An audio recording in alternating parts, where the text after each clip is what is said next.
धन धन सतगुरु तेरा ही आसरा, हाजिर नाजिर जिंदा राम तेरा ही आसरा। साखी शहंशाह मस्ताना जी, चालाक मन के दो टुकड़े।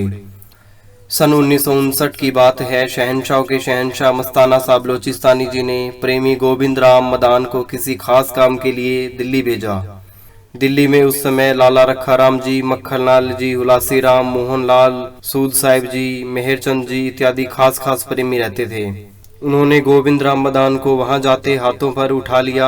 एक हफ्ता भर बारी बारी सबने अपने अपने घरों में एक एक रात रखा और सारी सारी रात सतगुरु की चर्चा में ही गुजर जाती।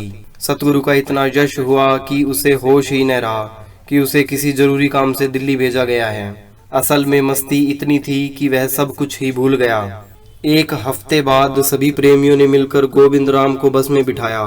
बस चलती रही और उसे कई दिनों की नींद थी। वह बस में ही सो गया। जब वह सिकंदरपुर पहुंची तो गोविंद राम को ख्याल आया कि मुझे जिस काम के लिए दिल्ली भेजा गया था वह काम तो भूल गया। अब आगे जाकर शहंशाह मस्ताना जी को क्या जवाब दूंगा। उसी समय उसका मन दो टुकड़े हो गया।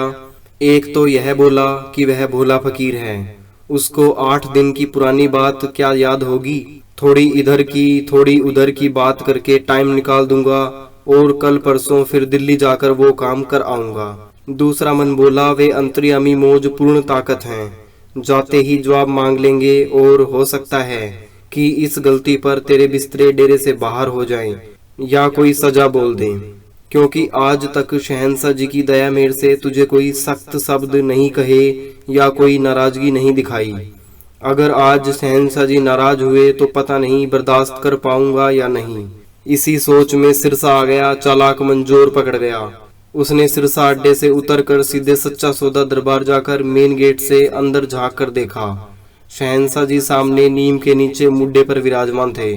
दूर से देखते ही अपने पास बुला लिया और जाते ही फरमाया, दिल्ली की बात बताओ।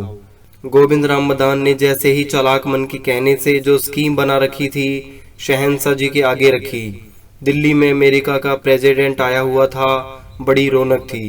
Raj Bhavan, parliament house, supreme court, India gate, सब जगह खूब लाइटें ही लाइटें थी। उसके मुंह से इतनी बात सुनते ही अंतर्यामी मौज ने फरमाया, बस कर, हमने तेरे से क्या बात पूछी और जहां से तू सोच सोच कर ये बातें निकाल रहा है, तू क्या समझता है कि यह मस्तानी मौज उससे भी नीचे रहती है। अब तूने यह गलती पहली दफा की है, इसलिए तेरे को माफ करते हैं और सुबह दिल्ली जाकर वो काम करके आओ, फिर बताओ। जिस अंदाज से शहंशाह जी ने यह बात कही गोविंद राम मदान को बहुत धक्का लगा तथा साथ में माफी मिलने की खुशी से दिल्ली जाकर वह काम करके आया। धन धन सतगुरु तेरा ही आसरा, हाजिर नाजिर जिंदा राम तेरा ही आसरा।